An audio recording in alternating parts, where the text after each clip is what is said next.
Començarem, no? Ja que comencem per respecte als que heu vingut puntuals fins aquí. Bé, doncs, et sembla, Cristina, començo? Sí? Vale, perfecte. Doncs benvinguts i benvingudes a la sessió inaugural del curs acadèmic 2023-2024 de la Societat Catalana de Pediatria. Gràcies sobretot als que heu vingut fins aquí, no? Fins a l'acadèmia per compartir aquest acte amb nosaltres.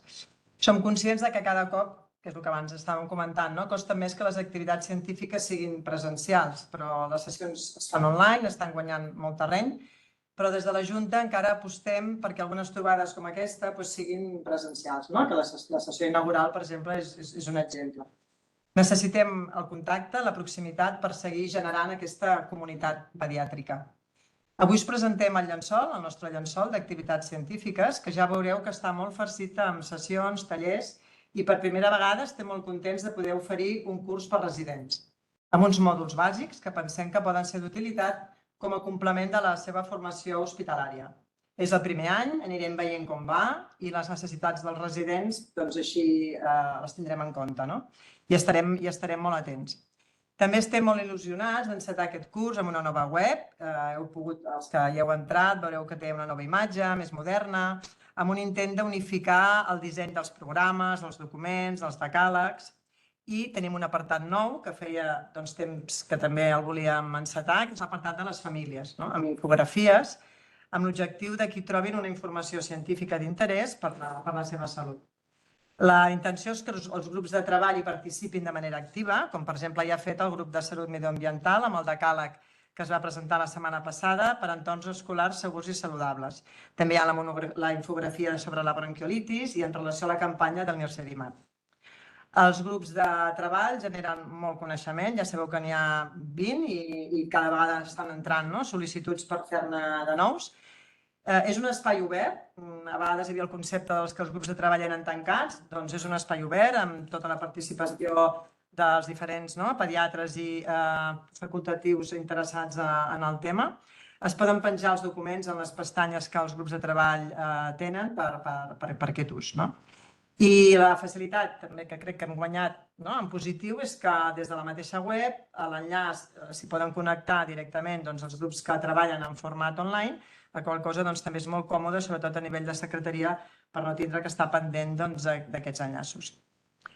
Seguirem treballant, i això sí que són deures que tenim, sobre l'apartat de documents, perquè pensem que generem molta informació i que el cercador l'hem de perfeccionar per ser més àgils en aquest sentit. La revista Pediatria Catalana, espera seguir rebent els manuscrits originals, fets per pediatres de casa i per ser publicats després d'una acurada i estricta supervisió. Ara ja està en format digital, la qual cosa també ha repercutit de manera positiva perquè aquesta despesa sigui invertida en altres activitats científiques que no generen ingressos.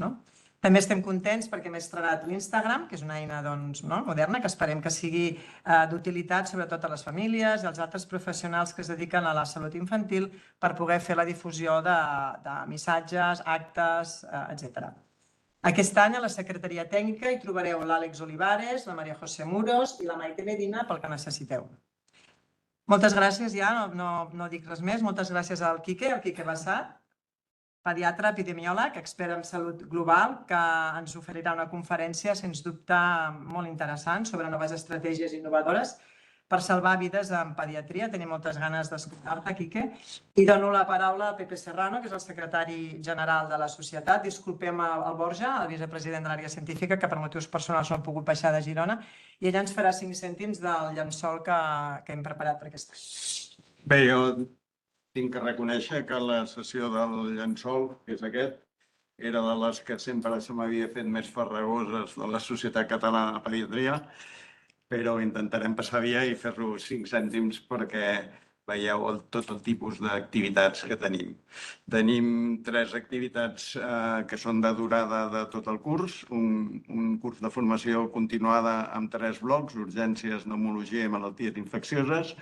Tenim uns tallers que s'impartiran de forma més pràctica i tenim un curs de formació, com ha dit l'Anna, per primera vegada, un curs de formació per residents de pediatria amb aquests 4 mòduls que es aniran repetint periòdicament i que la intenció és que tots els residents, des del primer any fins a l'últim, acabin per fer aquests 4 mòduls que hem considerat que són d'interès i són temes que durant la residència no es toquen massa.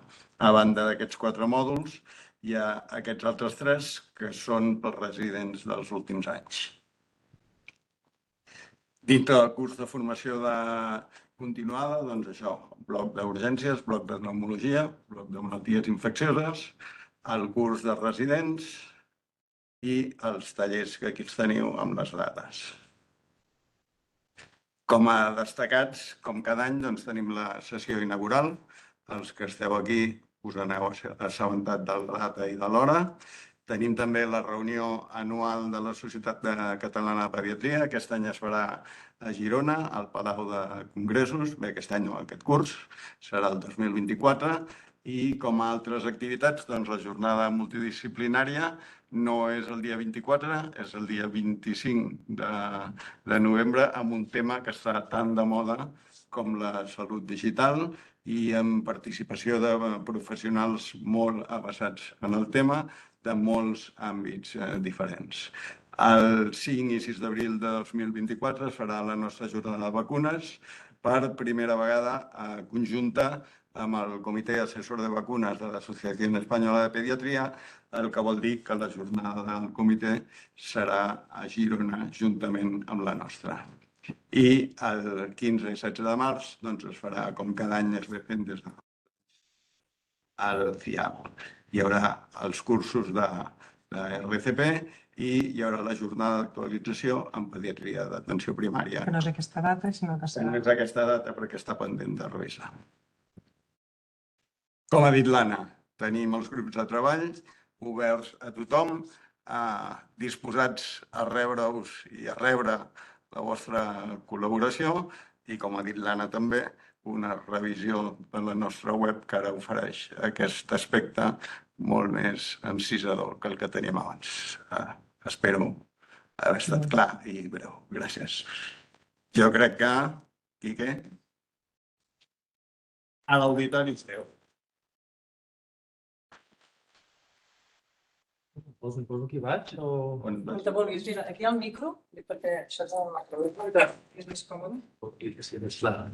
Vols el PSP? Sisplau.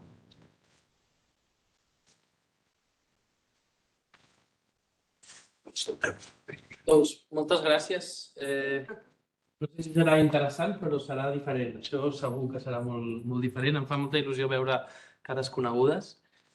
I m'agradaria parlar-vos de la meva feina com a investigador. Però començo amb un preàmbul personal. Primer presentant-me, perquè molts de vosaltres no em coneixereu. Jo soc pediatre i em defineixo com a pediatre. Sempre començo dient que soc pediatre, tot i que fa des de l'any 2008 que no exerceixo com a pediatre. Vaig formar al Vall d'Hebron i estic molt orgullós, encara que estic amb un barret Sant Joan de Déu també. Vaig formar-me com a tropicalista, quan encara es deia Medicina Tropical, i després com a epidemiòleg. I treballo a l'Institut de Salut Global aquí a Barcelona, tot i que no estic massa aquí a Barcelona. Fa uns 20 anys o una mica més que treballo en països de baixa renda i avui això és lo diferent de la xerrada d'avui. Jo crec que intentaré explicar una mica el tipus de feina que fem i la recerca que fem o la innovació que intentem aportar amb l'interès que sigui una recerca molt translacional i amb molta capacitat de canviar les coses.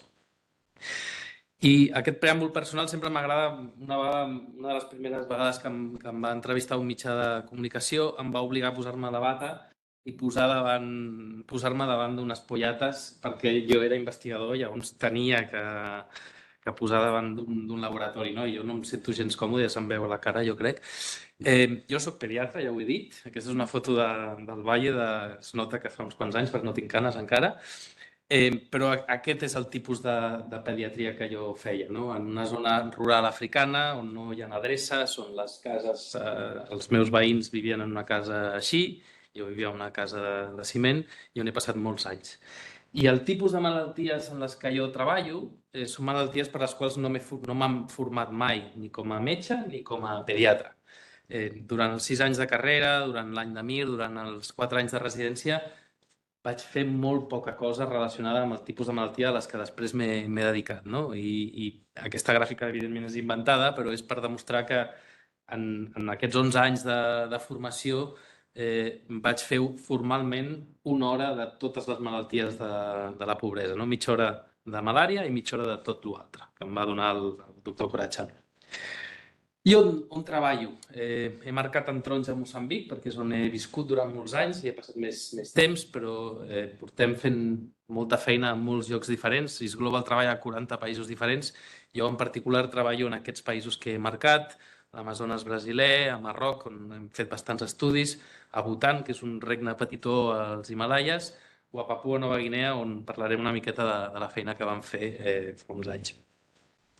I quina recerca m'interessa? M'interessa la descripció de l'espectre de la malaltia clínica, el diagnòstic i en quines àrees es pot intervenir dins d'aquest espectre. Evidentment està molt clar que hi ha algunes malalties infeccioses que t'infecten i no causen cap tipus de simptomatologia clínica o que causen simptomatologia lleu o més greu o que és potencialment mortal.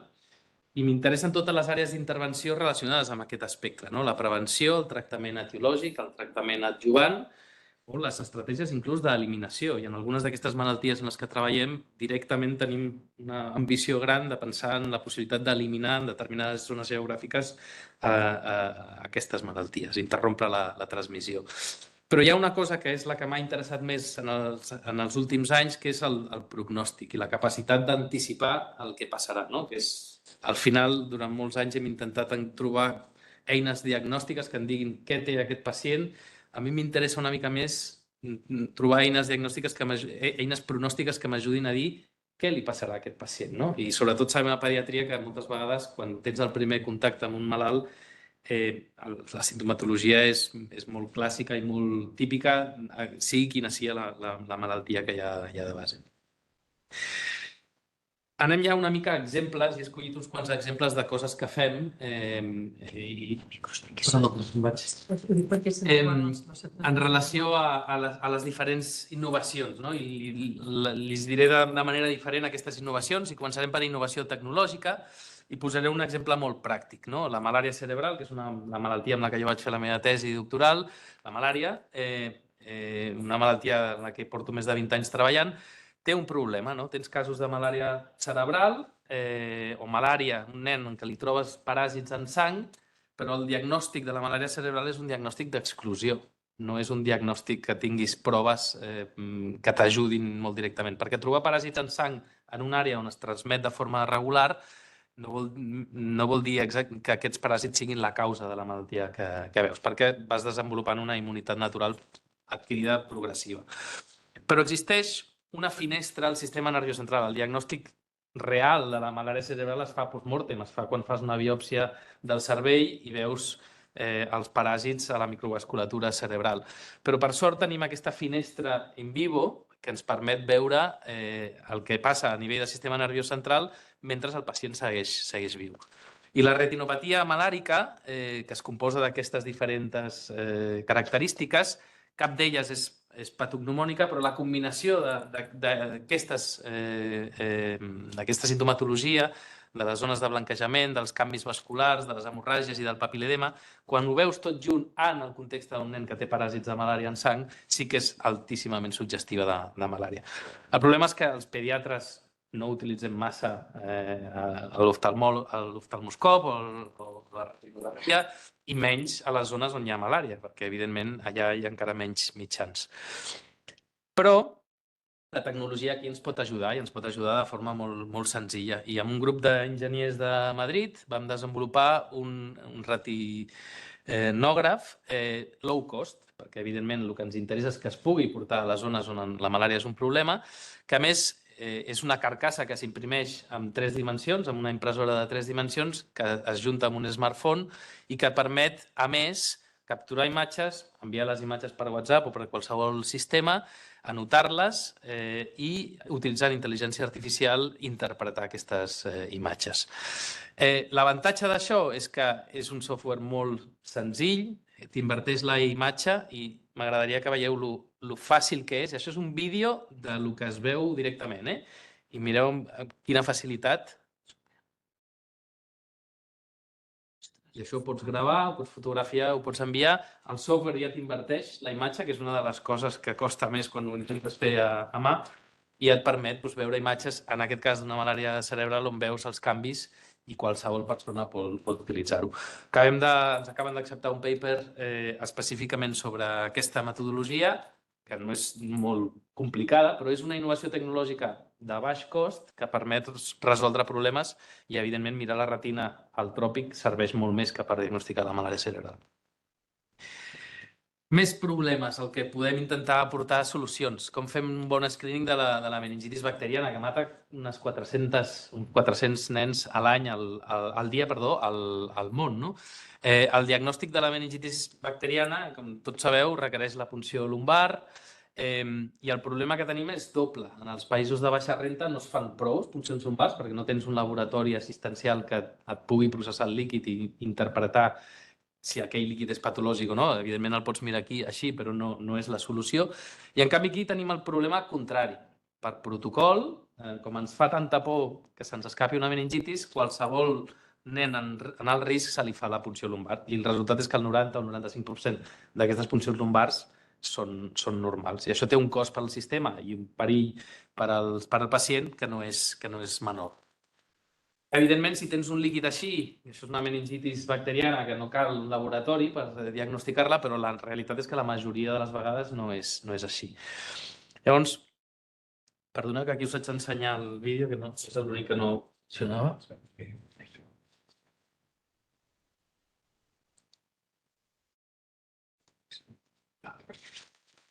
Què hem fet? Amb un sistema d'ultrasonido d'alta freqüència, que no té res a veure amb l'ecografia habitual, a través de la fontanel·la encara oberta del bebè, el que podem fer és, amb una definició molt alta, comptar les cèl·lules blanques que trobem al líquid cefalorraquidi.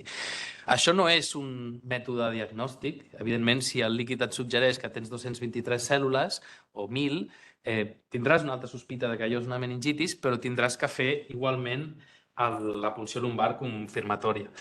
Però si aquest mètode funciona com a despistatge de les meningitis, és una manera d'evitar aquest 95% de funcions innecessàries i, sobretot als països pobres, és una manera de diagnosticar meningitis que si no se'ns escaparien. I la realitat és que quan no les busques se t'escapen moltes, perquè encara la incidència de meningitis als països de baixa renda segueix sent molt, molt alta.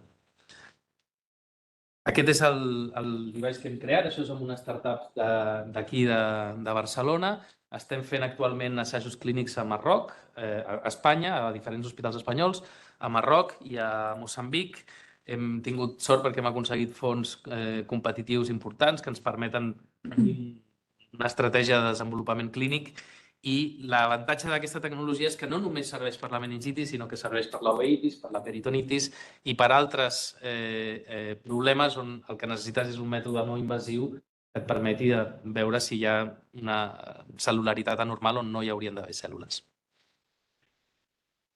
Més exemples. Innovació creativa. Li dic així jo, és quan t'inventes una manera d'utilitzar una cosa diferent del que habitualment utilitzes. I aquí m'agradaria portar-vos a un altre lloc on normalment treballo, a Papua Nova Guinea. Està, evidentment, això molt lluny, són 6 vols, 48 hores de porta a porta. És un lloc remot, és just a sobre d'Austràlia, i parlar-vos del pian. I el pian té una certa rellevància al nostre país i tot això ve de la feina feta per l'Oriol Mitjà, que a tots vosaltres us sonarà. Però el pian es descriu que comença allà on s'acaben els camins, no? A les zones més distants, més remotes, on no arriba el sistema de salut. I aquest és l'Oriol Jovenet, que va ser el meu estudiant de doctorat, que la seva primera feina, després d'acabar la residència, va ser una feina de clínic a una illa de Papua Nova Guinea, una illa que es diu Lifir. I els primers dies de feina treballant, quan ja havíem pactat que faríem el doctorat junts, encara que no sabíem quina temàtica, em va trucar i em va dir: és que de cada 10 nens que veig, 1 o 2 tenen aquestes úlceres horroroses. I tothom em parla del iós, del pian, però no en sabem res d'això, no? I tradicionalment aquesta malaltia, que és la cosina germana de la sífilis, es tractava amb una injecció de penicil·lina, però clar, com portes les injeccions de penicil·lina allà on s'acaben els camins, no? On no hi ha metges. I el que se'ns va ocórrer és que, basada en la literatura que coneixíem de la sífilis i amb la possibilitat de tractar la sífilis amb macròlids, perquè no provàvem a veure si amb una dosi única d'azitromicina podíem tenir el mateix resultat, o almenys un resultat no inferior al de la penicil·lina. Vam fer un petit estudi, uns 250 nens, randomitzat la meitat de penicil·lina, la meitat a azitromicina, i vam tenir uns resultats molt bons, vam demostrar que no era inferior i sobretot vam tenir la immensa sort de que li va agradar al Lancet aquesta història.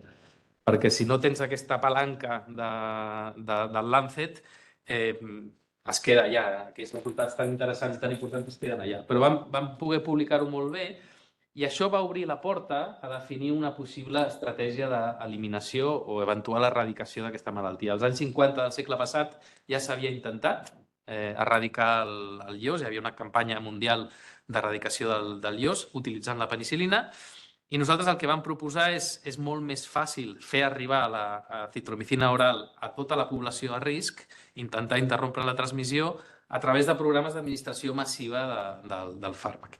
I això és el que vam tastar. I vam tastar a la illa, que hi havia 25.000 habitants, administrant a tota la població de la illa una dosi única d'azitromicina oral. I, evidentment, quan vens precedit d'un Lancet, és més fàcil que tinguis la xurrada que després al New England li interessi la història, però el que vam poder demostrar amb una dosi única d'azitromicina és que eliminaves la incidència de nova malaltia i disminuïes la prevalència pràcticament a zero. No vam eliminar, no vam aconseguir interrompre completament la transmissió, però vam fer un seguiment de 4 anys de duració. El que ens va informar és que l'estratègia d'una dosi única probablement fos insuficient i que havia que repetir com a mínim una dosi l'any. Però amb una campanya única de Mass Drug Administration vam aconseguir avançar moltíssim en una malaltia que no s'havia parlat d'ella ni s'havia fet res en els últims 50 anys. I, de fet, els resultats van servir per redefinir, primer, posar el pian a la llista de malalties desateses, que ni tan sols hi era, i segon, dissenyar una campanya d'erradicació mundial del iós molt ambiciosa, volien acabar el 2020, estem al 2023 i no estem ni a prop, però utilitzant aquesta estratègia de campanyes d'administració massiva de fàrmacs. Dos últims exemples, una mica més desenvolupats, de tipus d'innovació que m'interessen. M'agrada reinventar com fem les coses, no? M'agrada parlar de nous mètodes, no?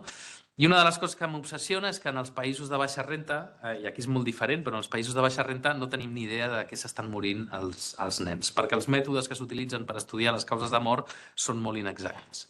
I quan cada any el Lancet actualitza els seus diagrames de formatge de les causes de mort, ens els creiem amb els ulls tancats perquè no tenim una alternativa, però la realitat és que les fonts de dades d'on surten aquestes estimacions són unes fonts molt poc fiables, molt poc robustes. I a més, aquests diagrames el que estipulen és que només et pots morir d'una causa.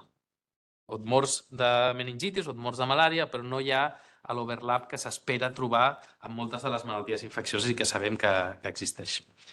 Per tant, aquests diagrames són poc fiables. Un exemple de lo poc fiables que són és que quan mires estadístiques o estimacions de la càrrega d'algunes malalties o la càrrega de mortalitat associada a algunes malalties, les estimacions segons el grup que les mira poden ser completament diferents. I aquí exemples, per exemple, de malària, amb més de 120.000 morts de diferència per any, segons si el grup de l'OMS que ho mira o el grup de Seattle de l'Institute of Health Metrics. Quan tens 120.000 morts de diferència entre uns i altres, és que alguna cosa no estàs fent bé. Llavors, com es miren les causes de mort en els països més pobres? Igual que en els països més rics, el que passa que amb pitjor qualitat. S'utilitzen els certificats de defunció.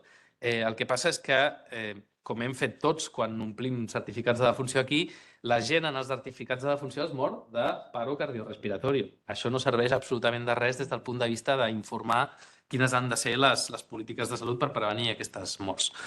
No només la qualitat és dolenta, sinó que la cobertura és molt baixa. En un país com el Moçambic, on treballo jo, menys del 5% de les morts tenen un certificat de defunció associat perquè fins fa poc no era obligatori fer-ho. Llavors la gent no s'esperava que ningú omplís.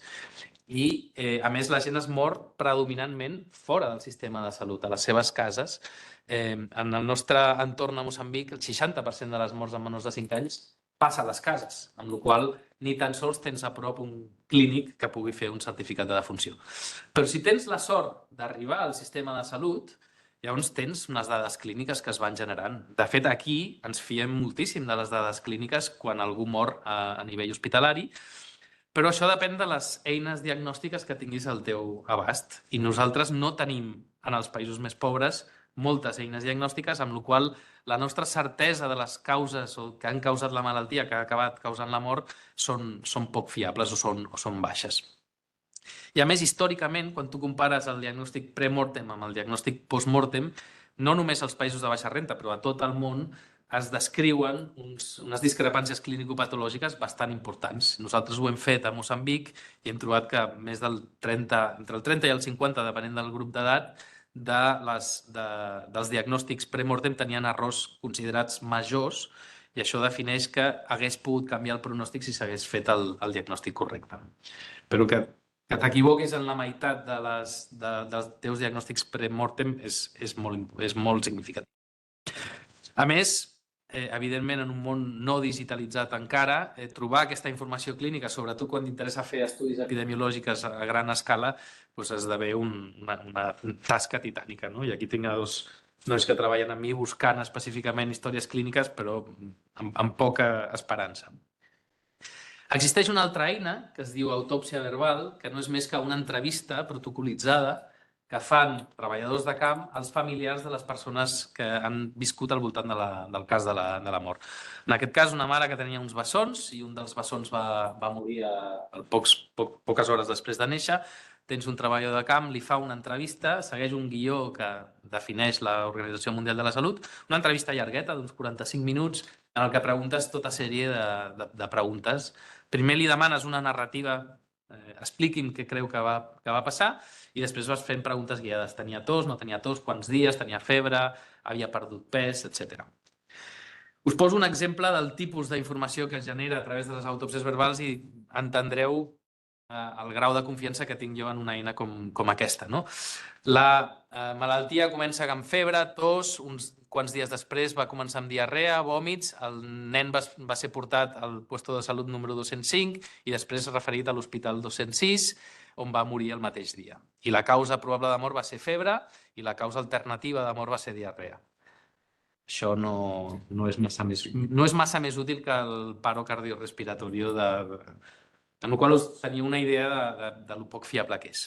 I per últim hi ha el mètode gold standard, el que hem utilitzat tots i la història de la medicina ha utilitzat per aprendre, que són els mètodes post-mortem. I perdoneu la crudesa de la fotografia, però és el mètode considerat gold standard, el de referència.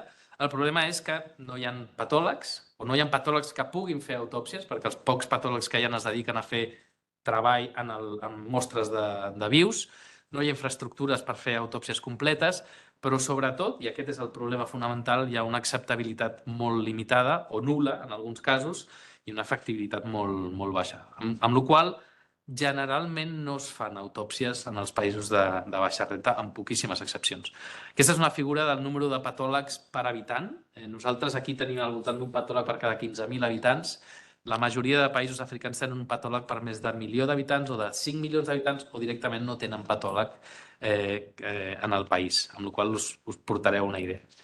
Tota aquesta introducció per dir que els mètodes que utilitzem són dolents, que és necessari saber de què mor la gent per poder dissenyar polítiques de salut que informin com prevenir-les, i per tant hem de buscar nous metodologies que siguin més acceptables i que puguin informar-nos de manera creïble de què està passant. I aquesta és la idea de l'autòpsia mínimament invasiva, el que li diem la MIA, que ara li hem canviat el nom i li diem MITS perquè els antropòlegs ens van suggerir que no s'incloïs la paraula autòpsia en l'acrònim perquè té unes connotacions culturals negatives. I això no és més que una aproximació protocolitzada amb agulles de biòpsia com les que utilitzaríem en els vius, que s'utilitza post-mortem per treure mostres dels teixits clau i dels líquids corporals clau. Aquestes són les agulles que utilitzem. per obtenir mostra del cervell, fem la via intranasal. El que ens interessa és tornar el cos el més semblant a com ens el van entregar i que no hi hagi recelo de les famílies de que estem fent coses estranyes, i amb els nens és el que estem aplicant. I aquesta idea, que no és gens revolucionària, que s'ha utilitzat des de fa, diria que segles, en epidèmies de febre groga al Brasil ja es feia amb el viscerótomo, ja es treien biòpsies post-mortem del fetge per confirmar la febre groga. L'únic que hem fet nosaltres és protocolitzar-la i demostrar, validar que en comparació amb l'autòpsia completa el mètode és tan fiable o inclús millor en algunes coses. Aquests són els teixits que obtenim. Quan expliquem a les famílies el que farem, agafem uns espaguetis i els trenquem en trossets i diem aquests seran el tipus de teixit que traurem i vostè no es donarà compte de res que hem fet ni hi haurà cap lesió oberta. I el que fem, i l'avantatge que té aquest mètode en comparació amb l'autòpsia completa, és que ens permet fer microbiologia avançada. L'autòpsia completa està tan contaminada només pel procediment que és molt poc informativa, però en canvi, amb la primera agulla de cada òrgan que punxes pots utilitzar aquelles mostres per la microbiologia. I aquesta idea i aquesta validació que vam fer de la metodologia el que ha fet és causar un efecte bola de neu i que molts grups utilitzin aquesta metodologia per investigar causa de mort. Com a part d'assajos clínics que tenen un endpoint de mortalitat, com a part d'esforços que busquen entendre millor causes de mort, en tots els grups d'edat, però el projecte més important i el que vam facilitar nosaltres que comencés aquest projecte que es diu CHAMPS, coordinat des d'Atlanta per la Universitat d'Emory, finançat per la Fundació Bill i Melinda Gates, és el projecte més gran de recerca que finança la Fundació Bill i Melinda Gates i que el que fa és establir uns centres de vigilància satèl·lit que utilitzant aquesta metodologia fan un seguiment longitudinal de causes de mort en el seu districte. Actualment estem actuant en 9 països, 7 països que ja estan en marxa i Pakistan i Nigèria que començaran a finals d'aquest any i portem més de 7.000 nits fetes acumulades. És un projecte que va ser el propi Bill Gates que va anunciar que duraria 20 anys. No hi ha molts projectes de recerca que et vingui el finançador i et digui apostem per aquest projecte a llarg plaç i durant els propers 20 anys tindreu diners per fer el que heu de fer. Perquè en el fons aquest projecte s'enriqueix de l'acumulació de casos.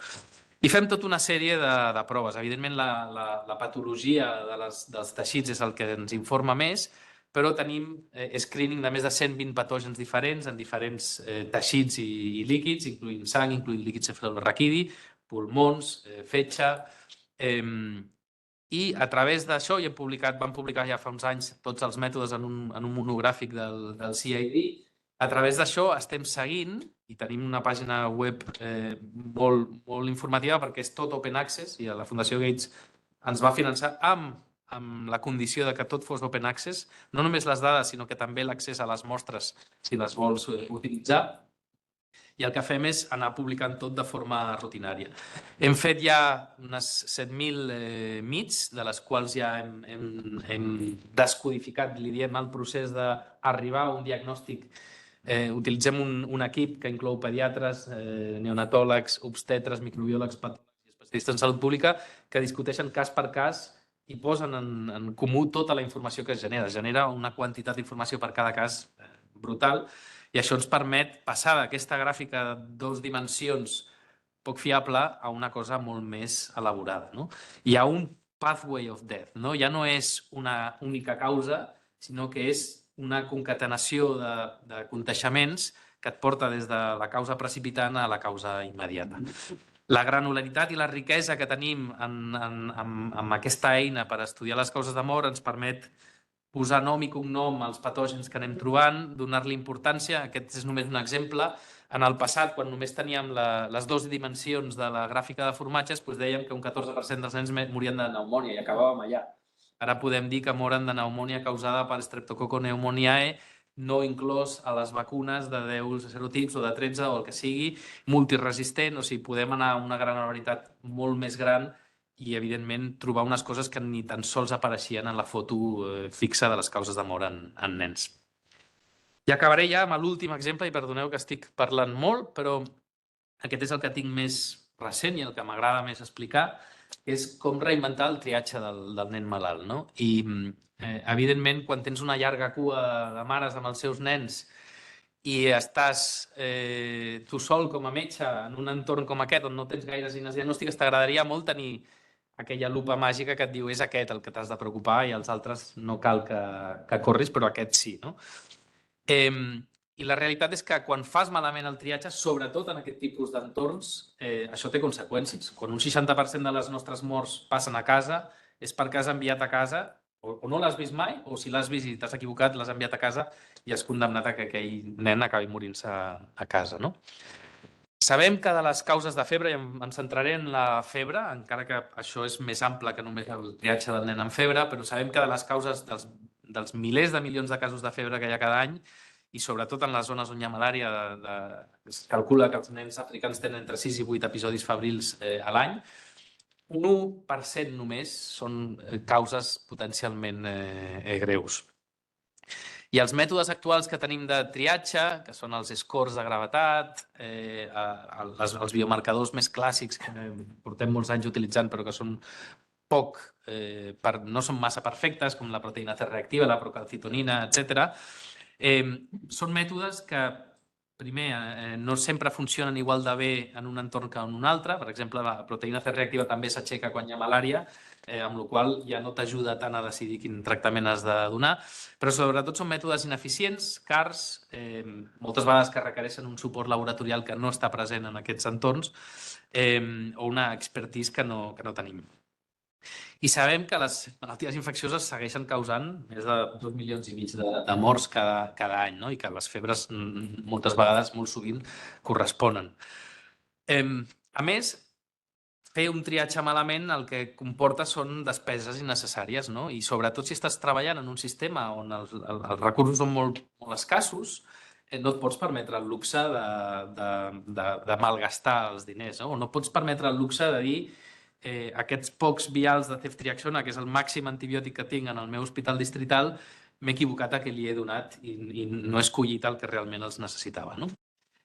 Un exemple del món de la malària, un 30% dels casos de malària, només un 30% dels casos de malària greu en l'entorn d'Uganda, on es va fer aquest estudi, eren correctament identificats com a malària greu, i el 90% dels casos transferits d'un centre perifèric a un hospital de referència eren incorrectament transferits i no tenien els criteris de gravetat, no? Amb la qual cosa estem fent les coses malament perquè no tenim les eines per fer-les millor.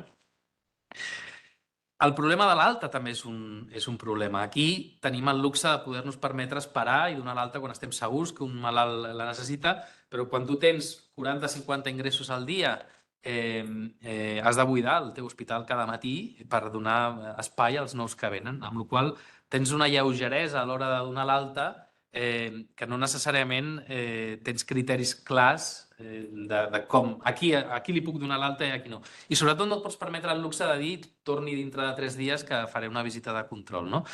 Amb la qual cosa tenir una eina que t'ajudés a decidir a qui li dones l'alta quan o a qui li has de demanar una visita de control, quan només pots fer potser una visita de control a un de cada 100 que dones d'alta, seria molt útil. I aquests són els colls d'ampolla del que m'agradaria tenir amb un test pronòstic ràpid, no? Que m'ajudés a fer una estratificació del risc adequada. Qui està greument malalt abans de desenvolupar la sintomatologia o qui es tornarà greument malalt en breu, qui necessita ser referit a un altre hospital o qui necessita ser ingressat, qui es beneficiaria de la priorització dels pocs agents terapèutics que tinguis disponible i qui pot ser enviat a casa de manera segura o qui s'ha de quedar o ser citat per ser seguit. Quina és l'estratègia? L'estratègia és molt senzilla i això és la carta als Reis Mags, això és el que m'agradaria tenir, que és un catxarro que et faci una avaluació ràpida, point of care, com si fos un glucòmetre quantitatiu, o sigui que quantifiqui un biomarcador pronòstic, no diagnòstic, pronòstic, i que et digui, classificant segons el nivell que trobis, si és d'alt risc i per tant ha d'anar a la UCI, o si és de risc intermig i l'has de mantenir en vigilància, o si és verd i pots permetre enviar-lo a casa sense patir. Idealment que s'apliqui a qualsevol etiologia febril, i aquí és el més revolucionari, perquè normalment estem molt acostumats a que això potser funciona si és bacterià o si és parasitari, però no necessàriament si és viral o així. No, aquí m'interessa que funcioni com a mètode d'estratificació de risc en el nen febril, independentment de la causa, que requereixi una gota de sang únicament, que funcioni en piles i que et doni una resposta en minuts. Això és la carta als Reis Mags. I si això funcionés, si aquesta estratègia tinguéssim un aparell que funcionés, evidentment ens resoldria un problema importantíssim de la mortalitat que tenim altíssima en els països de baixa renta, però ens resoldria també problemes de costos associats al maneig inadequat del pacient en els països de renta alta, no? I a tots els danys de salut pública que es deriven del maneig inadequat d'aquests pacients, no? Resistència antimicrobiana, tractaments innecessaris, hospitalitzacions innecessàries, etc. Pues existeix una ciència que recolza aquesta estratègia i que és el que estem intentant muntar amb un projecte europeu i que es basa en els biomarcadors pronòstics de resposta de l'hoste de desestabilització endotelial o d'activació immune relacionada amb l'endoteli. Per què? Perquè l'endoteli és l'òrgan que uneix a tots el resta d'òrgans i és l'òrgan que expressa un camí de lesió, un pathway d'injury, que és comú a tots els agents patògens del tipus que sigui. I per això li diem un mecanisme agnòstic de patogen, perquè funciona igual amb les bactèries que funciona igual amb els virus, amb els paràsits. I no ho dic jo això, sinó que ho diu la literatura. Els biomarcadors pronòstics d'aquest tipus són els que millor associen a outcome independentment de l'agent etiològic de base. I estan a la base fisiopatològica dels events de gravetat que es produiran més amunt a la cascada d'events que passen.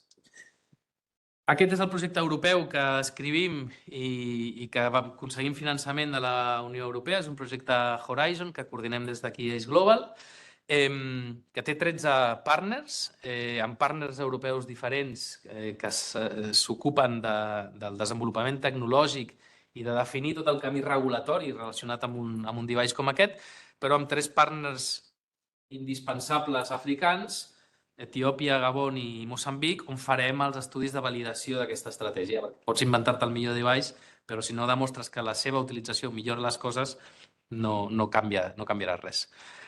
Tenim molts objectius, però bàsicament un workstream tecnològic de disseny i validació del prototip i definició del pathway regulatori. És tan important la part de disseny com la part d'explotació regulatòria posterior. Si no tens un pla molt clar de com faràs que aquest prototip es converteixi en un producte i com el penses escalar perquè pugui ser utilitzat en els llocs on és més necessari, no te n'en sortiràs, i això és una part fonamental. I després els assajos clínics relacionats amb la validació d'aquesta estratègia per demostrar que pot salvar vides aquesta estratègia. I afegit això i fonamental també quan treballes en entorns de baixa renta, estudis d'economia de la salut relacionat amb el cost effectiveness, realment valorar quins costos podries salvar, modelatge per dir si implementés això no només en el meu districte, sinó a nivell de la província o a nivell del país, quines conseqüències podria tenir això, i estudis socioantropològics que es diguin com acceptarà el sistema de salut, els treballadors de salut o les famílies que es prenguin decisions basades en un device i no en un clínic, no? O en la combinació d'un clínic i un device. Aquest és el device, ja l'hem fet. Aquest és una startup catalana que es diu BioEclosion. Aquest és un device que ells han fet amb la mateixa tecnologia per la malaltia celíaca i l'únic que hem fet nosaltres és canviar el sistema. Aquest és el cartutxo que es treu i es posa per al nostre biomarcador que es diu Strem1, que és d'activació immunològica. És com un Luminex, però versió point of care, que es basa en el magneto-actuated, no sé com traduir això en català. I quins són els estudis que volem fer? Un estudi en outpatients, o sigui, en nens que arriben a urgències, que la gran majoria d'ells no ingressaran, on avaluarem en 2 països africans diferents 2.500 nens en cada país i farem l'Standard of Care, nens avaluats com es faria si no hi hagués el device, i l'Standard of Care més el nostre semàfor de classificació. Només els que es randomitzi aquest grup tindran el resultat disponible, aquests tindran el resultat amagat i podrem entendre si això millora el que hem definit com a appropriateness de la decisió, si la decisió que ha pres el clínic ha sigut l'adequada o no. Aquest és el trial d'outpatients i aquest és el trial d'inpatients, que és més interessant encara, perquè aquest és nens que ja tenen criteris d'ingrés i que ja acaben de ser ingressats, en els quals els hi medim el biomarcador. En aquells que estiguen en groc o en vermell els randomitzem a una intervenció. I la gràcia és que aquests pathways metabòlics que estan alterats i que nosaltres detectem com alterats a través del nostre biomarcador tenen fàrmacs que es poden utilitzar per modificar l'impacte. Aquest, per tant, és un trial de pronòstic i d'intervenció en el que esperem millorar la mortalitat a 28 dies del moment de l'ingrés a través de la nostra intervenció. Quan tens una mortalitat intrahospitalària del voltant d'un 8% i una mortalitat post-discharge, post-alta, d'entre un 3 i un 5%, pots dissenyar estudis en el que tinguis com a endpoint algo tan cru com la mortalitat, per desgràcia. Acabo ja, última diapositiva, ho sento que he parlat moltíssim. Simplement dir que la investigació en aquelles malalties que afecten majoritàriament a les poblacions més vulnerables dels països més pobres té un enorme poder transformador i crec que amb alguns dels exemples que he parlat avui això ha quedat molt clar. El seu impacte va més enllà dels països de baixa renta. El test de biomarcador aquí el podríem utilitzar a les urgències de qualsevol hospital nostre. Els desenvolupaments tecnològics en un món globalitzat, en la meva opinió, han de ser usats proactivament per reduir les inequitats en salut i ens han d'ajudar a reduir aquestes inequitats. Les idees simples poden tenir un efecte bola de neu i l'exemple del Pian i de l'Oriol jo crec que és un molt bon exemple de com una idea petita pot canviar les coses i posar en el mapa una malaltia que ni tan sols sortia en el mapa. I combinar la feina clínica amb la recerca i la innovació és difícil, no ho negaré. Jo fa molts anys que no faig clínica rutinària, però és possible. I a més és molt engrescador, no? Amb la qual cosa aquí acabo i aquesta és la meva última conclusió.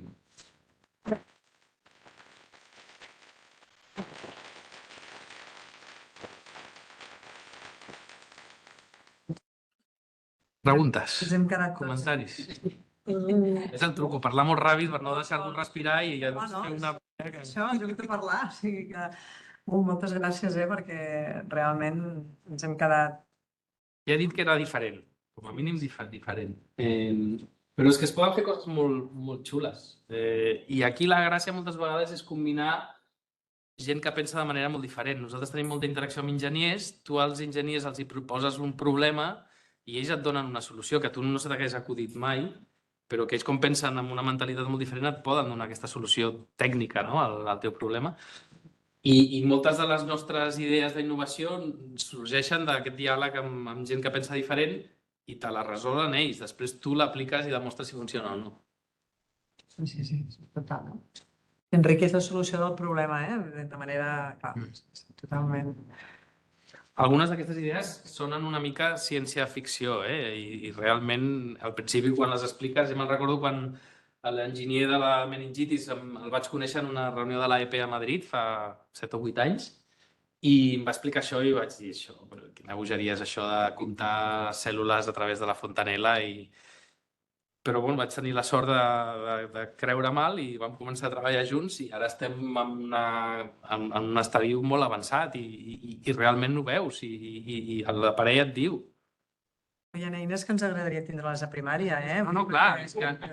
La del mòbil amb això... Una de les coses, nosaltres sempre treballem amb la idea de que ha de ser low cost. Evidentment, el de la meningitis no és low cost de moment. I també treballem amb la idea de tenir una doble estratègia de costos. No costarà el mateix per un hospital de Barcelona comprar l'aparell de les meningitis que per un hospital de Moçambic. I a través del que costi a Barcelona podràs finançar que costi 2 duros a Moçambic. I això ho fem en general perquè és una manera de finançar que pugui arribar als països pobres i que també pugui ser utilitzat aquí. I els patòlegs que analitzen les mostres dels MITs que feu estan allà in situ o les mostres també les... Tenim un sistema doble. Al principi s'havia de fer una capacitació dels patòlegs. Hi ha alguns patòlegs, no és un desierto de patòlegs a l'Àfrica, però hi ha molt pocs i molt ocupats en fer feina que no sigui autòpsies. Llavors, el que hem fet és capacitar a patòlegs i crear tot un sistema de telemedicina de patologia amb el qual s'escanegen totes les làmines i s'interpreten on vulguis. El que no hem aconseguit fer encara són les immunohistoquímiques avançades. Tenim 5 o 6 patògens que són els més habituals que sí que les podem fer on-site. Tot això es multiplica per 9 sites, no és senzill, no és només un.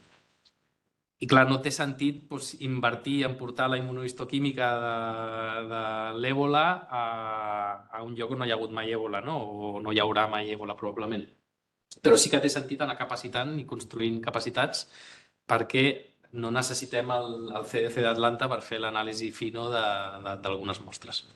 I ara el que fem, abans enviàvem, sempre teníem tot per duplicat, llavors fèiem una primera avaluació ràpida on-site, pels patòlegs del site, i una segona avaluació que els patòlegs del CDC utilitzaven també els resultats de tot l'escreening d'aquests 120 patògens, perquè si trobes determinat patogen, pots fer una immunohistoquímica dirigida per veure si trobes el patogen en el lloc de la lesió patològica. Ara el que estem fent és anar descentralitzant el model i portant-lo cap als sites i que cada cop es facin més coses als sites. Sí. Gracias por la observación. A los orígenes. El calificativo añadido disciplinas. Me gustaría saber cuál es tu definición de global, en este caso a la pediatría.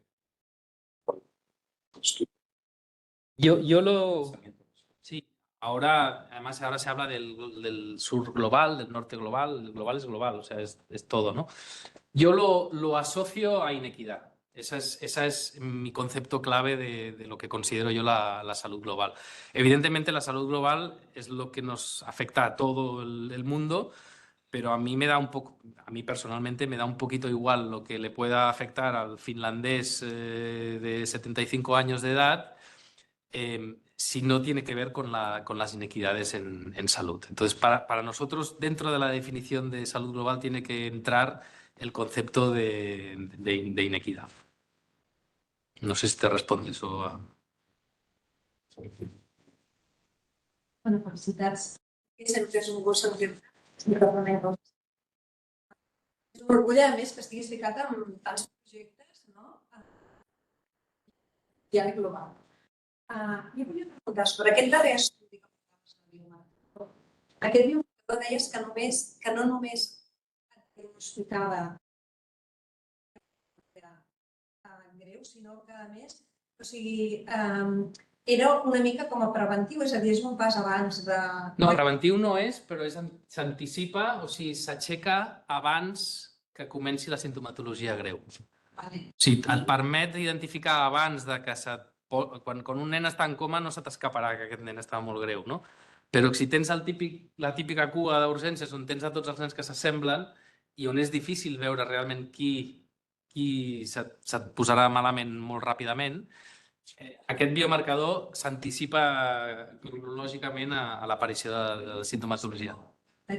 A la que sigui. Però després hauràs de tenir altres eines diagnòstiques. No, clar. Això no... Clar. Això l'única cosa que et diu és no l'enviïs a casa. O truca a la UCI perquè vagin preparant. Això t'anticipa cap a on va. Després, segons les eines que tinguis, tindràs que definir com manegaràs aquell pacient. Això no et diu és bacterià o és malària. Això ho has de combinar amb el test ràpid de malària o amb un hemocultiu o amb un tractament empíric del que tu creguis que has de cobrir. I els estudis previs com s'han desenvolupat? Perquè això, tal com seria una cosa que seria útil aquí, no? Clar, nosaltres utilitzàvem històricament la PCR, la proteïna C reactiva, la utilitzàvem per aquest propòsit. A urgències i t'esperaves a que tornés el resultat de la PCR perquè durant aquelles 2 horetes o 1 horeta veies si se t'anava posant pitjor o no, i si et sortia una PCR molt normal et quedaves tranquil i l'enviaves a casa. Això és una mica el mateix, el que passa és que la PCR està molt associada infecció bacteriana i tampoc acaba de funcionar molt bé. Nosaltres medim la performance d'aquest test per l'àrea sota la curva del ROC i normalment es defineix que unes àrees sota la curva ROC de més de 0,7 són acceptables, no maten però són acceptables, per sobre de 0,8 són bones, per sobre de 0,9 són molt bones. L'àrea sota la curva d'una PCR, d'una procalcitonina, moltes vegades és això, 0,6, 0,65, 0,70, per determinar risc de morir-te. I en canvi els d'aquests biomarcadors a vegades són 0,87, 0,94, o sigui, estan en un altre nivell de capacitat de performance. I això s'ha vist en adults en UCI, s'ha vist en Covid, s'ha vist en malària greu, que és d'on vaig començar jo a treballar amb aquesta temàtica, s'ha vist amb dengue hemorràgic, s'ha vist en moltes malalties diferents que fisiopatològicament segueixen camins completament diferents, però que totes tenen en comú aquesta disrupció de l'estabilitat de l'endoteli, que és el que aquests marcadors et mesuren. Fernando y Pepe, perdona. La paraula global Sí. s'afegeix a la paraula mundial. Podríamos estar una tarde entera hablando. Además hay derivaciones siguientes que es planetario. Ahora se habla mucho de la salud planetaria, ¿no? A mí me da un poquito igual al final cómo lo llamamos. Sí, yo soy vieja escuela, yo vengo del mundo de la medicina tropical. O sea, que era todavía más restringido, ¿no? No. Quizá le da un envoltorio más... No sé, no. Un parell de coses. Una que jo us animaria a seguir amb el tema de l'aparell aquest connectat al mòbil per mirar el fons d'ull. Perquè realment si alguna cosa el metge no sap és mirar el fons d'ull. I de les coses... Aquest és l'exemple que agrada més sempre que ho explico. M'encanta. Poder saber si un nano té una hipertensió de la o no és fonamental. O sigui, jo us invitaria a seguir en aquest camí i promocionar-ho, perquè això se venderia com rosquillas. Sí, i no Estem intentant fer una derivada d'això perquè necessitem posar un midriàtic amb això. I l'ideal seria que ni tan sols necessitessis posar el midriàtic, no? I llavors hi ha canvis que es poden fer per millorar encara més el prototip, però sobretot a nosaltres, basant país pobre, el que ens interessa és la intel·ligència artificial, que digui això i això l'etiqueto com hemorràgia o canvi vascular o papiledema o el que sigui. I l'altre, quina estratègia seguiu vosaltres? Diguéssim, de tot el coneixement que aneu generant, com, diguéssim, el dissemineu per tots els països que teniu al voltant?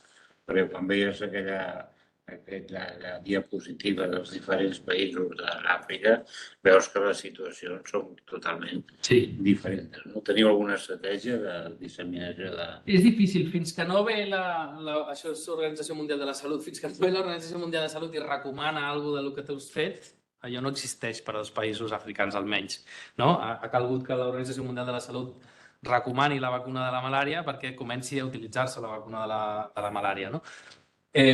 Llavors, hi ha dues estratègies. Una estratègia de mercat, que dius, tinc un producte, el patento i el comercialitzo o el venc a algú que el comercialitzi.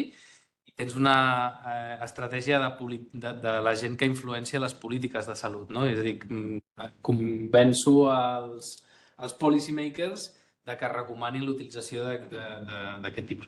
Com nosaltres la part econòmica en els països pobres no ens interessa, perquè mai ens farem rics a través de les necessitats dels països pobres, hem d'anar més per la via del que fa les recomanacions de polítiques de salut. Però aquí, en el nostre entorn aquí, sí que ens interessa la part de registre, perquè aquí sí que és on pots generar els diners que t'ajudin a portar-ho a tot el món. Jo, com la Dolors, estic flipat amb el biomarcador endotelial aquest. Perquè, clar, hi ha hospitals com el Sant Jude, que quan un nen entra amb sibilàncies li fan un test genòmic per saber si aquella bronquiolitis acabarà a la UCI o no, que val $25.000. Saber si aquella bronquiolitis acabarà a la UCI o no, doncs home, que llegir això a la part de tothom, i suposo que dissenyat per vosaltres low cost, és la bomba. Hem de demostrar que funcioni, eh? O sigui, la literatura és molt clara de que són els millors marcadors associats amb el pronòstic. Anant a la pregunta, sabeu si hi ha grans grups potencial econòmic o farmacològic interessats en aquest aspecte o estan tots esperant els vostres resultats? Sí que hi ha grups, evidentment, intentant fer això. Existeixen alguns tests comercials que segueixen la mateixa filosofia. Hi ha un test ràpid, semiràpid de SUPAR, d'un biomarcador que es diu SUPAR, que es comença a circular entre algunes unitats de cures intensives, però és un test que requereix una centrifugació, que requereix un laboratori, una màquina mínima i que et dona el resultat en una hora, que està molt bé tenir un resultat en una hora. I que funciona molt bé i funciona més enllà de la malaltia infecciosa aguda, i també funciona en altres problemes aguts basat en la mateixa filosofia de la disrupció de l'estabilitat endotelial. Però el que passa és que històricament hi ha hagut molt més interès en el test diagnòstic, en el que et diferencia bacterià de viral, i hem estat ficats tots amb aquesta obsessió de què em diferencia una cosa de l'altra, quan en realitat aquesta no és la pregunta important. El teu nen greu acaba rebent tot el que tu puguis donar-li per intentar revertir la gravetat. I més en els països on no tens mitjans diagnòstics. Aquí encara pots filar una mica més prim, però a mi se'm posa un nen greu a Moçambic i se'm portarà antimalàric, antibiòtic i tot el que pugui donar-li. Amb la qual cosa, des del meu punt de vista, crec que la pregunta era l'equivocada, històricament. No ens interessa saber, o sí que ens pot interessar saber qui té una cosa bacteriana i qui té una cosa viral, però sobretot ens interessa no equivocar-nos en el pas previ, que és qui ha d'ingressar, qui no ha d'ingressar, qui pot marxar ràpid a casa o qui s'ha de quedar. Recordo el del TEP, no? Que fins fa poc ara ja... És una mica un símil, no? Ara ja, en tots els residents ja se'ls hi posa, no? D'entrada, has de pensar el TEP, què necessita aquell nen, no? Què és el que té, no? Primer pensem una mica és per fer un símil. És que és això, o sigui, els cuidadors haurien de ser patient-based i no pathogen-based. Què necessita el pacient, no? Ara, la nostra estratègia, nosaltres tenim ara finançació pels propers 5 anys per fer tota aquesta feina dels biomarcadors, però el nostre estudi gran, aquest que es diu Equilibris, el farem en nens d'1 mes a 5 anys d'edat. I la gran pregunta és, i el neonat què passa? El neonat és el que concentra el 50% de la mortalitat infantil en el món i és el que només una tercera part de les morts en el període neonatal són infeccioses. L'altres 2 terceres parts són relacionades amb la prematuritat o amb l'asfíxia o amb altres problemes. I el que volem demostrar és que els biomarcadors també et permeten identificar el que està a risc, encara que no tingui una malaltia infecciosa. I hi ha evidència a la literatura de que funciona també en altres problemes del període neonatal, però és en el grup d'edat on hi ha menys informació. Llavors ara acabem d'aplicar un parell de grans on esperem que ens donin una mica de diners per ampliar. Al final és ampliar el projecte gran aquest i poder generar una mica de dades en el període neonatal. Us hauràs de tornar a explicar al final de l'estudi. Aquest període, jo crec que hi ha molts factors que influeixen. Sí, clar. Sí, però per exemple, imagina't dolors. La falta d'higiene, la falta de cura, de tapar-lo, tot això. Total, però tu... Explicat. Et poso l'exemple del meu hospital, de l'hospital on treballo jo a Moçambic. La durada de quedar-te a l'hospital després de parir són 6 hores, la durada mitjana. A les 6 hores, les dones s'aixequen i se'n van i s'emporten el nen. Si tu tinguessis una eina que li pots picant-li una goteta de sang al dit al bebè, igual que li picaries el taló per fer altres proves aquí, que ja no es fa tampoc, i et digués, ojo, aquest no se'n pot anar a les 6 hores, potser te l'has de quedar 24 en vigilància, o no. Ja només amb això ja tindríem alguna cosa, que ara mateix no tenim res. Només a l'ull clínic dels infermers, que ni tan sols són metges els que treballen a les majories de les maternitats. Moltes gràcies. M'ha agradat molt el comentari que has fet del canvi de mi a mig. I la meva pregunta va per aquí. És a dir, has parlat de salut, tot el col·lectiu de salut, has parlat dels enginyers, però entenc que aquí ha d'haver-hi perquè, és a dir, esteu introduint coses noves en una societat que potser té no dic que siguin antivacunes perquè no ho són, i els antivacunes són del món. Hi ha menys allà que aquí. Exactament, és del món. No, però que són culturalment completament diferents. És a dir, en els projectes que has parlat necessiteu, evidentment, la col·laboració local, però també sociòlegs, antropòlegs... O sigui, la meva pregunta va per aquí. És a dir, tots aquests projectes que introdueixen eines noves que la gent no ha vist mai, com tracteu aquesta part d'introduir, perquè poso l'exemple de la malària, que la conec una mica més, fins que van arribar les vacunes, per intentar erradicar la malària es van provar moltíssimes solucions i moltes de les solucions era evident que als pocs mesos o als pocs anys la població local no és que no ho acceptés, és que digués, escolta, això no m'ajuda. A tots els nostres projectes, a tots, tenim antropòlegs i tenim un component d'antropologia mèdica associada al projecte que fa una preparació i una vigilància del que està passant. Et donaré dos exemples. El de les MIAs, abans de fer la primera MIA en una zona rural africana, vam estar 3 anys preparant l'estratègia de com aproximaríem a la població. Tu intentes, sense cap tipus de preparació, demanar a fer un post-mortem, del que sigui, en el districte veí, el nostre, on estem treballant, on no hem fet mai res, i et tiren una pedra al cap. O sigui, i amb raó, perquè és un procediment que no ens agrada aquí, allà tampoc els agrada, lògicament, però que a més està associat a una sèrie de tabús i de creences i de rumors, que si et robes òrgans, que si no sé què... Llavors, has de ser molt curosa. Un pas en fals en un projecte com aquest et tanca el projecte, però et tanca el centre de recerca i et porta al Parlamento a pensar, no? Amb la qual cosa, tots els nostres projectes tenen, i el de les autòpsies particularment, perquè és un tema molt, molt sensible. Però et posaré un segon exemple. Teníem un projecte de tractament preventiu de la malària en les embarassades. I és una estratègia que es segueix en els països endèmics per malària, que tu, durant les visites antenatals de la dona embarassada, li dones un tractament antimalàric i això s'ha vist que disminueix la malària en l'embarassada i el risc de malària en el bebè. I això ho estàvem fent en assaig clínic per mesurar l'impacte real o l'efecte real de la intervenció. Seguíem a la dona embarassada des del moment que la detectàvem i el nen recent nascut fins a l'any de vida.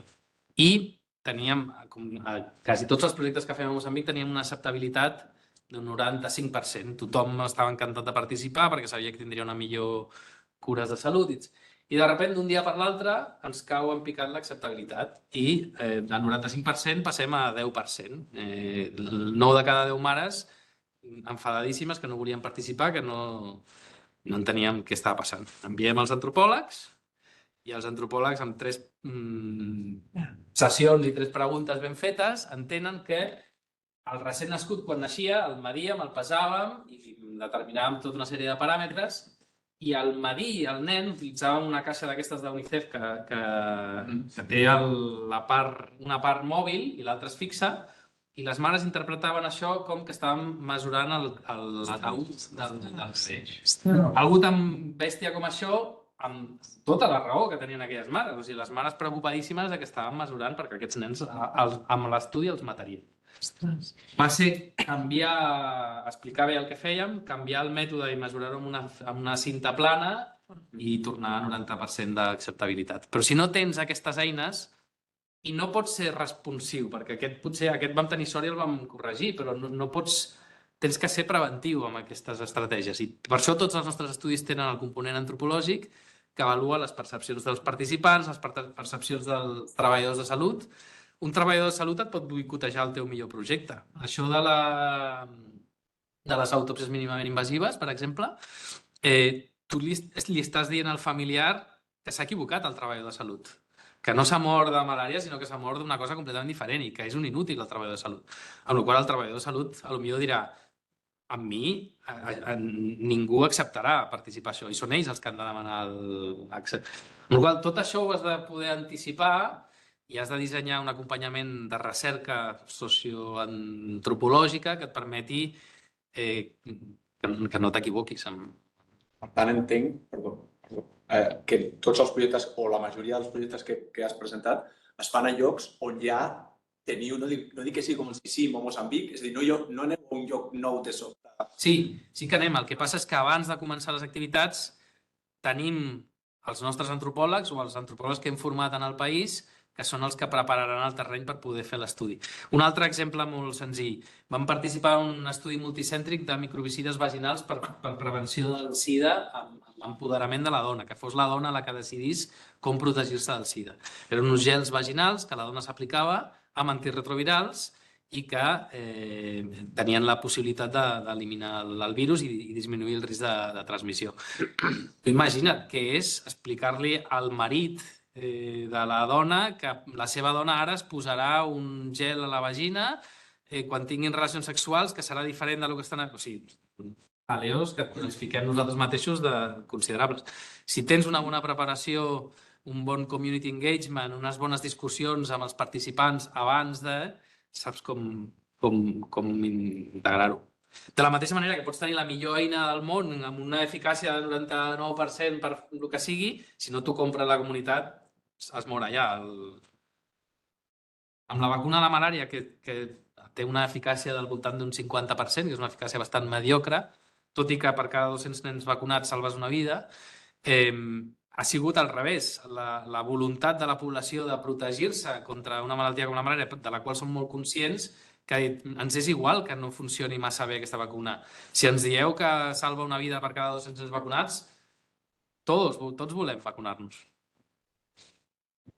Bueno, enhorabona, que m'ha agradat molt i m'ha sorprès, o sigui, era diferent realment, sensació. I la meva pregunta és, a nivell de resultats entenc que teniu allà un equip ben format, perquè clar, potser podeu diagnosticar o fer un triatge previ i tot això, però no sempre es feu vosaltres a l'hospital, no? Teniu un equip ben format i teniu suficients pediatres com per dir no estem nosaltres, però si utilitzem aquestes eines veurem... No tenim suficients pediatres, perquè en tot el país, a Moçambic, potser hi ha 15 pediatres per 30 milions d'habitants. Estem nosaltres quan estem allà, però nosaltres som una gota d'aigua. El que sí que tenim és una estratègia de formació de personal local molt clara. I tenim 3 pilars d'actuació molt clars. La recerca, que és el que ens motiva més, l'assistència clínica i la formació. I tenen que funcionar els 3 en paral·lel, perquè si no s'espatllen. Amb la qual cosa apostem molt per la formació. Hem format més de 30 doctorants moçambicans, per exemple, per posar un exemple de Moçambic, però tots els projectes tenen un moçambicà al frente perquè és l'esperable i el natural. No? I el que vols és que a través de la recerca construir capacitats perquè el futur lideratge de la recerca del país no sigui important, que sigui local. Volia dir una altra cosa. Va ser aquell senyor amb qui vaig fer el meu primer paper. Pedro. Te estoy dando un mérito que no te acordabas, pero en toda la residencia de pediatría nadie me estimuló a escribir un paper en el año 2000, excepto tú, o sea que... No, pero yo sí que me acuerdo. Sí. ¿Y lo usabas? ¿Lo usabas? En la UCI es más fácil, Sí.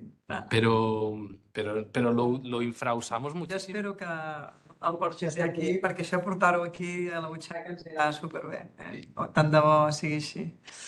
Sí. Bueno, no sé si hi ha més preguntes o deixem... Pues gracias.